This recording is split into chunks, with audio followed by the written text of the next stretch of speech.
ಎಲ್ಲರೂ AI ಅಂತಾರೆ, cloud ಕಂಪ್ಯೂಟಿಂಗ್ಗೆ ಬೆಲೆನೇ ಇಲ್ವಾ? ನಿಮಗೆ ಗೊತ್ತಿತ್ತಾ ನೆಟ್ಫ್ಲಿಕ್ಸ್, ಅಮೆಝಾನ್ ಪ್ರೈಮ್ ಎಲ್ಲ ಕೂಡ ಕ್ಲೌಡ್ ಕಂಪ್ಯೂಟಿಂಗ್ ಯೂಸ್ ಮಾಡುತ್ತೆ ಅಂತ? ಯಾವತ್ತಾದರೂ ಕ್ಲೌಡ್ ಗೇಮಿಂಗ್ ಬಗ್ಗೆ ಕೇಳಿದ್ದೀರಾ? ಕ್ಲೌಡ್ ಕಂಪ್ಯೂಟಿಂಗ್ ಇರಲಿಲ್ಲ ಅಂದರೆ ಈ ಎಂಟರ್ಟೈನ್ಮೆಂಟ್ ಇಂಡಸ್ಟ್ರಿ ಎಲ್ಲಿರ್ತಿತ್ತು? Why? I don't understand. Let's go. Hi, hello, ನಮಸ್ಕಾರ. ಇವನು ಕಾರ್ತಿಕ್. ಇವಳು ಕಾವ್ಯ. Welcome back. ನಾನು ಬೇಡವಾ? ಸರಿ, welcome back to our YouTube channel. ಏನಿದು ಕ್ಲೌಡ್ ಕಂಪ್ಯೂಟಿಂಗ್? ನಾವಿವತ್ತು ಇಂಡಸ್ಟ್ರಿ 4.0ನಲ್ಲಿ ಯೂಸ್ ಮಾಡ್ತಿರೋಂಥ ಮತ್ತೊಂದು ಟೆಕ್ನಾಲಜಿ ಕ್ಲೌಡ್ ಕಂಪ್ಯೂಟಿಂಗ್ ಬಗ್ಗೆ ತಿಳ್ಕೊಳ್ಳೋಣ. ನಾರ್ಮಲ್ ಆಗಿ ಕ್ಲೌಡ್ ಅಂದರೆ ಏನಪ್ಪ? ಈ ಭೂಮಿಯಿಂದ ಹಲವಾರು ಕಡೆಯಿಂದ ಈ ಸಣ್ಣ ಸಣ್ಣ ಪಾರ್ಟಿಕಲ್ಸ್ ಬಂದು ಒಂದು ಕಡೆ ಸೇರುತ್ತೆ. ಇನ್ ಟರ್ಮ್ಸ್ ಆಫ್ ಟೆಕ್ನಿಕಲಲ್ಲಿ ಹೇಳಬೇಕಂದ್ರೆ ತುಂಬ ಸಿಂಪಲ್ ಟರ್ಮು. ಹಲವಾರು ಡಿವೈಸಸ್ಗಳು ಹಾಗೆ ಹಲವಾರು ಜಾಗಗಳಿಂದ ಈ ಡೇಟಾ ಅನ್ನೋದು ಕಲೆಕ್ಟ್ ಆಗಿ ಹಲವಾರು ಕಂಪ್ಯೂಟರ್ಗಳಲ್ಲಿ ಜಾಗ ಮಾಡ್ಕೊಂಡು ಸ್ಟೋರ್ ಆಗುತ್ತೆ. ಇದನ್ನು ಸರ್ವರ್ ಅಂತಾರೆ.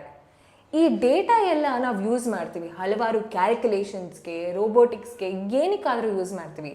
ಈ ಪ್ರೋಸೆಸ್ಸನ್ನೇ ಕ್ಲೌಡ್ ಕಂಪ್ಯೂಟಿಂಗ್ ಅಂತ ಹೇಳ್ತಾರೆ. ಎಲ್ಲೋ IT ನಲ್ಲಿ ಯೂಸ್ ಮಾಡಿರೋ ಥರ ಕೇಳಿಲ್ವಾ ಈ ಟರ್ಮ್ ಕ್ಲೌಡ್ ಕಂಪ್ಯೂಟಿಂಗ್? ಆದರೆ ಎಂಟರ್ಟೈನ್ಮೆಂಟ್ಗೂ ಕ್ಲೌಡ್ ಕಂಪ್ಯೂಟಿಂಗು ಎಲ್ಲಿಂದ ಕನೆಕ್ಷನ್? ಹಾಗೆಲ್ಲ ಇನ್ನೊಂದು ಟ್ರೆಂಡ್ ನಡೀತಿದೆಯಪ್ಪ. ಮೊಬೈಲ್ಗಳಲ್ಲಿ ಇನ್ಸ್ಟಾಗ್ರಾಮ್ ಇಲ್ಲದೆ ಇದ್ರೂ ಪರವಾಗಿಲ್ಲ, ಬಟ್ ನೆಟ್ಫ್ಲಿಕ್ಸ್ ಮತ್ತು ಅಮೆಝಾನ್ ಪ್ರೈಮ್ ತುಂಬ ಮ್ಯಾಂಡೇಟ್ರಿ. ಈ AWS ಸರ್ವಿಸ್ಗಳನ್ನ ಯೂಸ್ ಮಾಡಿಕೊಂಡು ನೆಟ್ಫ್ಲಿಕ್ಸು ಹೈ ಕ್ವಾಲಿಟಿ ಸರ್ವಿಸ್ಗಳನ್ನ ಪ್ರೊವೈಡ್ ಮಾಡುತ್ತೆ ಹಾಗೂ ವಾಸ್ಟ್ ಅಮೌಂಟ್ ಆಫ್ ಡೇಟಾ ಕೂಡ ಸ್ಟೋರ್ ಮಾಡುತ್ತೆ. ಹಾಗೆ ಈ ಕ್ಲೌಡ್ ಕಂಪ್ಯೂಟಿಂಗು ನೆಟ್ಫ್ಲಿಕ್ಸ್ನ ರೆಕಮೆಂಡೇಷನ್ ಆಲ್ಗೋರಿದಮ್ನ ಸಪೋರ್ಟ್ ಮಾಡುತ್ತೆ ಹಾಗೂ number of millions of users ಡೇಟಾನ ಮ್ಯಾನೇಜ್ ಮಾಡುತ್ತೆ. ಈ ನೆಟ್ಫ್ಲಿಕ್ಸ್ಗಳು ಹೈ ಕ್ವಾಲಿಟಿ ಎಕ್ಸ್ಪೀರಿಯನ್ಸ್ನ ಹೆಂಗೆ ಕೊಡುತ್ತೆ ಅಂದರೆ, there is a term called content delivery network. ನೆಟ್ಫ್ಲಿಕ್ಸ್ದೇ ಆದ ಒಂದು ಕಂಟೆಂಟ್ ಡೆಲಿವರಿ ನೆಟ್ವರ್ಕ್ ಇದೆ. ಅದರ ಹೆಸರೇ ಓಪನ್ ಕನೆಕ್ಟ್. ಇದು ಸರ್ವರ್ಗಳಿಂದ ಕಂಟೆಂಟ್ನ ಡೆಲಿವರಿ ಮಾಡುತ್ತೆ based on your geographical location. So ಆದ್ದರಿಂದ ಕಮ್ಮಿ ಲೇಟೆನ್ಸಿ, ಕಮ್ಮಿ ಬಫರಿಂಗ್ ಆಗುತ್ತೆ. ಎಲ್ಲರಿಗೂ ಒಂದು ಡೌಟ್ ಇರ್ಬೋದು, ನೆಟ್ಫ್ಲಿಕ್ಸ್ಗಳಲ್ಲಿ ಅದು ಎಷ್ಟು ಮೂವಿಗಳಿದೆ ಅಂತ. ಎಸ್, ಕ್ಲೌಡ್ ಸರ್ವರ್ನ ಯೂಸ್ ಮಾಡಿಕೊಂಡು ನೆಟ್ಫ್ಲಿಕ್ಸು ಎಲ್ಲ ಮೂವಿಗಳನ್ನ ಸ್ಟೋರ್ ಮಾಡುತ್ತೆ. ಇದರಲ್ಲಿ ಎಫಿಷಿಯಂಟ್ ಡೇಟಾ ಮ್ಯಾನೇಜ್ಮೆಂಟ್ ಸಹ ಆಗುತ್ತೆ. ನಾವು ಯಾವಾಗ ಬೇಕಾದರೂ ಆಕ್ಸೆಸ್ ಮಾಡ್ಬೋದು ಆ ಡೇಟಾನ. ಈ ಮೂವಿ ಇಂಡಸ್ಟ್ರಿ ಕ್ಲೌಡ್ ಸರ್ವಿಸಸ್ನ ಆಪ್ಟ್ ಮಾಡೋದ್ರಿಂದ ಮೊದಲನೇ ಅಡ್ವಾಂಟೇಜ್ ಯಾವುದಾಗೋದು ಅಂದರೆ ಸ್ಕೇಲಬಿಲಿಟಿ. ಇವಾಗ ಅಂದ್ಕೊಳ್ಳೋಣ, ಹೊಸ ಮೂವಿ ರಿಲೀಸ್ ಆಗಿರುತ್ತೆ ಅಂತ. ಆ ಮೂವಿಗೆ ಡಿಮ್ಯಾಂಡ್ ಎಷ್ಟಿರುತ್ತೆ, ಹಾಗೆ ಆ ಪ್ಲ್ಯಾಟ್ಫಾರ್ಮ್ಗೆ ಟ್ರಾಫಿಕ್ ಎಷ್ಟಿರುತ್ತೆ, ಇದನ್ನೆಲ್ಲ ಒಂದು ಬಫರ್ ಇಲ್ಲದೇ ಸೀಮ್ಲೆಸ್ ಸ್ಟ್ರೀಮಿಂಗ್ನ ಪ್ರೊವೈಡ್ ಮಾಡುತ್ತೆ ಕ್ಲೌಡ್ ಸರ್ವಿಸಸ್ನ ಯೂಸ್ ಮಾಡಿಕೊಂಡು. ಸೆಕೆಂಡ್ ಪಾಯಿಂಟ್ ಯಾವುದು ಅಂದರೆ ಕಾಸ್ಟ್ ಎಫಿಷಿಯನ್ಸಿ.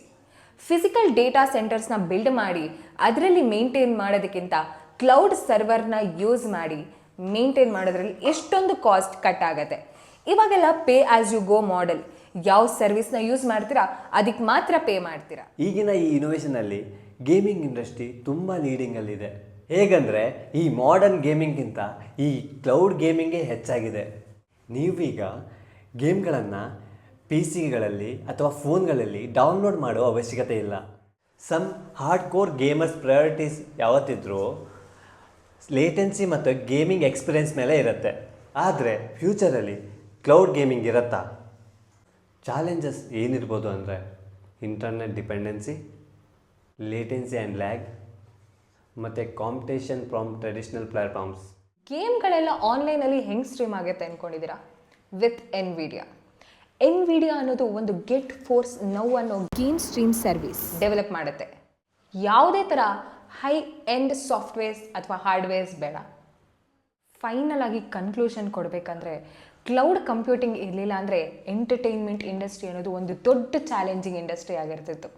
ಸೊ ಈ ವಿಡಿಯೋದಲ್ಲಿ ನಾವು ಕ್ಲೌಡ್ ಕಂಪ್ಯೂಟಿಂಗ್ನ 2 ಅಪ್ಲಿಕೇಶನ್ ಹೇಳ್ಕೊಟ್ಟಿದ್ದೀವಿ. ಸೊ ಇದೇ ಥರ ವಿಡಿಯೋಗಾಗಿ ಶೇರ್ ಮಾಡಿ, ಫಾಲೋ ಮಾಡಿ, ಕಮೆಂಟ್ ಮಾಡಿ, ಹಾಗೆ ಬೆಲ್ ಐಕಾನ್ ಒತ್ತೋದು ಮಾತ್ರ ಮರಿಬೇಡಿ. ಮರಿಬೇಡಿ. ಬಾಯ್.